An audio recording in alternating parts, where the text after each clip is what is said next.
Thank you for joining us on The Skeptic Sidekick, where we delve into ancient societies, the ghosts, the paranormal, UFOs, all looking at it from the perspective of the true believer and from the skeptic perspective. Joining me, my partner, my co-host, my sibling, Kimber Rodriguez. Myself, I am Richard Gregg. And again, let's look into being the skeptic sidekick. Thank you for joining us at the Skeptic Sidekick. Tonight, we're going to talk about taphophobia, or as my favorite character in Star Trek says, buried alive. Buried alive. Imagine yourself one morning, you walk up in a cold, dark casket that is 6 feet underneath the ground of your local cemetery. 6 feet long by 6 feet deep. Your screams of panic go unheard as you bang against the lid. Oxygen being sapped away every moment. You start to have a panic attack. With one final scream, you wake up in a sweat-drenched bed. Was it a nightmare? Or do you have the fear of being buried alive? Do you? I don't. I have a fear of death, but not being buried alive. Taphophobia comes from the Greek, meaning taphos, which is grave, and of course, everybody's favorite word, phobos, which is fear. So basically what you're saying is fear of the grave. Now, just getting into what may have caused this before we go into the whole different stories, the inventions. Throughout history, we've had actually reports of premature deaths, but it seemed to reach the peak around the time of the 19th century with an unknown disease called cholera. And cholera is a wet bacteria that lives in warm, salty areas like the coastal shores, mostly, England, New England, Asia, the coast of Asia, I should say. And how you could catch it was like eating shellfish or drinking salt water. The symptoms include vomiting, diarrhea, and leg cramps. Vomiting, diarrhea, and leg cramps, which led to about 20% in only England to die. Now, when you've got vomiting, diarrhea, and leg cramps, and you've dehydrated yourself through one way or the other, dehydration is not a very good thing. So you become paler, your skin, you stop sweating. And so it's very hard to breathe when you've got dehydration. So your vest becomes shallow. You may stop breathing for a little while. And doctor comes in. Bob's dead now. Gotta take care of Bob, People started going, hey, because of these people are being buried alive, which also may have been the situation when it comes to vampirism too, because some people would crawl out of the grave later and just have a normal life. I mean, in the early 1900s, what you'd say is probably a case of premature burial was discovered of an average of once a week. Ancient Romans believed that mourners wait 8 days to bury a body. Also, you look at the fact of the Southern cultures sitting up with the dead with regards to Ray Stevens, if anybody is a fan of his. Hannah Beswick, who was an 18th century English woman, left her entire estate to her Dr. Charles White with just one stipulation. One, her body could never be buried. Two, he had to check every day, really to make sure that she was really dead. However, White embalmed her body and kept her mummified remains in his collection. But then, of course, he did every day go up to her for several years, unveiled Miss Beswick, and made sure she was dead. And after several years, he moved her to an old clock case. And once a year, he opened up the case to make sure his favorite patient was still dead. How we doing so far over there? Any questions, any answers? One famous legend that I was just re-looking up was the story of Mary Hart from New Haven, Connecticut. And the story goes that she was accidentally buried alive. I'm not sure if she had cholera or tuberculosis or what exactly she suffered from. But once she was buried, one of her relatives started having nightmares of her being buried alive. After begging and pleading, her body was finally exhumed. Her face was frozen in fear with her eyes wide open. Her hands bloodied from her nails being broken down, and the top of the coffin was ripped to shreds where she was scratching, trying to get her way out. One of the things that was started because of this was the bell, where they would have a string on a bell that would go down into the coffin so that if somebody was definitely buried alive, they could ring the bell. And then they would have the night watchman, as you were saying, sitting up waiting to hear if the bell would ring in case they needed to dig the body back up and release the person inside. Also, Mary is known to haunt the graveyard where she was buried at. And she goes by many names, such as Midnight Mary. She does go by different names, but I can't remember exactly what the other ones were. But that's just one legend where this has happened. Right. There is a gentleman by the name of Timothy Clark Smith. He's buried in Vermont. And this is what he did in order to prove that when he was dead, he was dead. He put a glass pane on his grave marker to where you can actually look in and see, yep, he's dead. You know, and there's many safety devices, coffins like the bell. They actually have one where inside the coffin as well, you flip a little switch if you're dead, and it'll allow you to open up a hole in the marker to get oxygen in, as well as ringing the bell and yelling. And they've got one where just kind of easy open caskets where you pushes up a ladder from the dirt. And William Ted didn't want to take any chances, so when they declared him dead, he had himself cremated. Oh my, can you imagine still being alive and going through that? Yeah. Here's a story that's happened in the 20th century. It's of Angelo Hayes. It says that in 1937, Angelo Hayes, who was from France, went for a motorcycle ride. He had a horrible accident and was mangled severely and had no pulse. So the family was not able to see him because he was so badly mangled. A couple of days later, they buried him. There was an investigation by the insurance company, and he was exhumed 2 days after the funeral.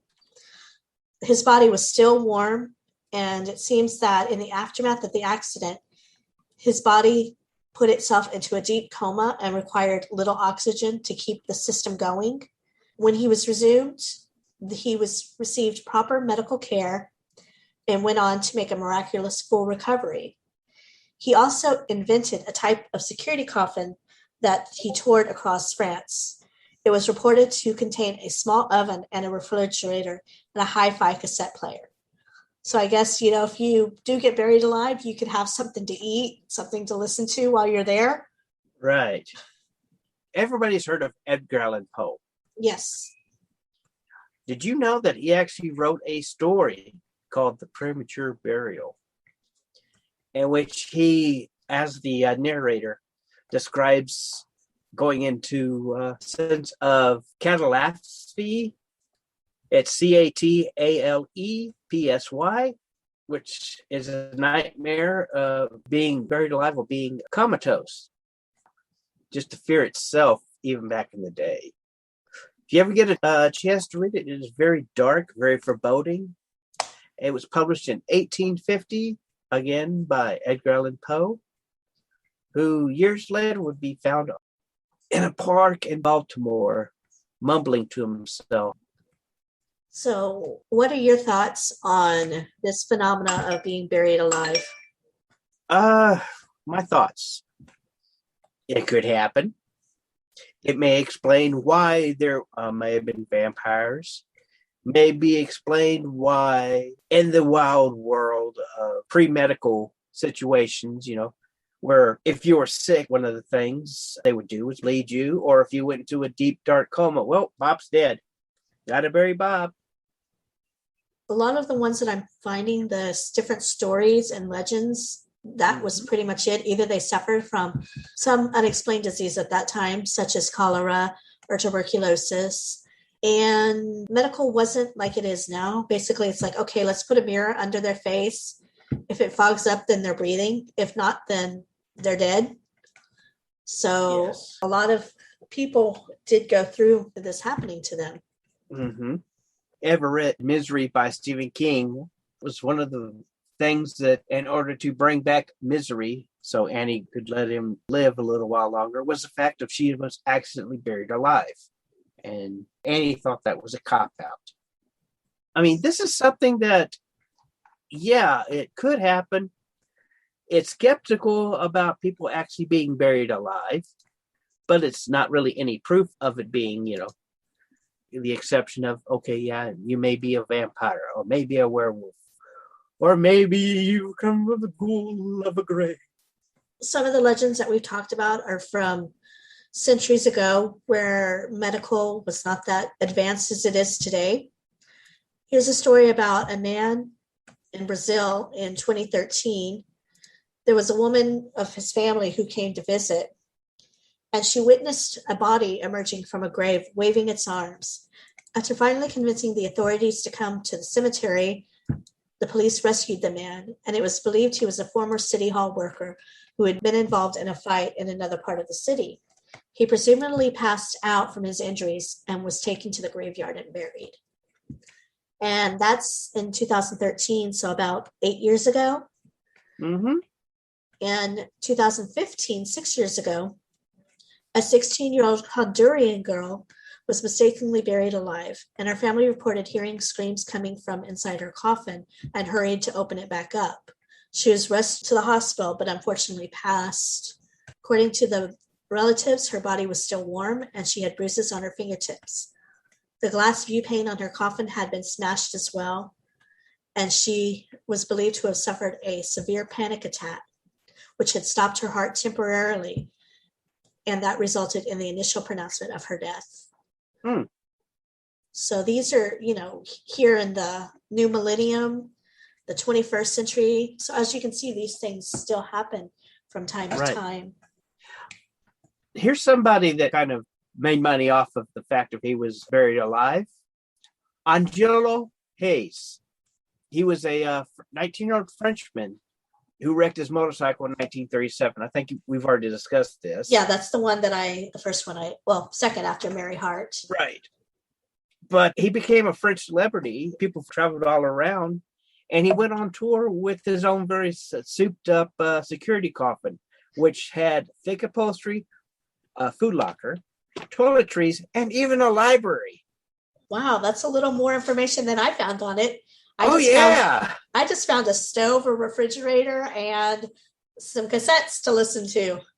Yeah, and a thick upholstery, a food locker, a toilet, and even a library. This guy, he lived a pretty long time after being buried alive. So as I was saying, a lot of people going back to earlier centuries with the cholera and tuberculosis, people would become very pale. They would cough up blood. So when the family saw these things, they would assume that they were being attacked by vampires because they were growing so pale and so weak. And the coughing up the blood, they thought, well, the vampires are feeding them this blood to turn them. So when they would assume the person was dead, even if they really were not, if they were to get out of their tomb or be banging on the coffin, the family would think this is the vampire rising from the grave. So sadly, a lot of bodies were then mutilated to prevent them from rising from the dead. Mm-hmm. So can you imagine if you were actually still alive and in a coma-like state and somebody chopping up your body and arranging your body parts in a certain way so that you couldn't rise? To me, that's more terrifying than being underground. Right. Statistically, what are the chances of being buried alive? With today's modern medicine, I think that their percentage would be very low. I want to say maybe like 2%, if that, because we have become so advanced where with the machines and everything, they can try to detect the heart rate, the machines that measure oxygen to see if there is some breathing. So I think in today's society, it would be much harder. I think where it would be easier for it to be would be in countries that are not as advanced as we are here in the US or in other advanced countries where they don't have the medical care that we do. And so it would be easier for them to mistaken somebody as being dead as opposed to having the knowledge and the technology to say, yes, they appear dead, but no, wait, they're not. Right. Well, who knows? Here's an interesting story. What's that? In 1915, a 30-year-old South Carolinian girl named Essie Dunbar had a fatal attack of epilepsy, or so it was thought. She was declared dead, and they placed her body in a coffin to schedule her funeral for the next day so that her sister could be there. The sister was late getting there, and she arrived just to see as they put the last clods of dirt on top of the grave. She was very upset that she didn't get to pay her respects, so she demanded that they resume the body. So they went ahead and dug her back up.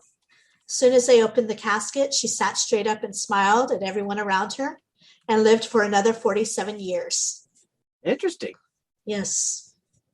Can you imagine that? You're at somebody's funeral, they open the casket and the body just sits right up and says, hey, Yes. how's everybody doing? What are we doing here? Okay. According to Rodney Davis, author of The Lazarus Syndrome, Buried Alive, and Other Horrors of the Undead, the percentage of premature burials have been variously estimated as somewhere between 1 per 1,000, as many as 1 or 2% of all total burials in the United States and in Europe.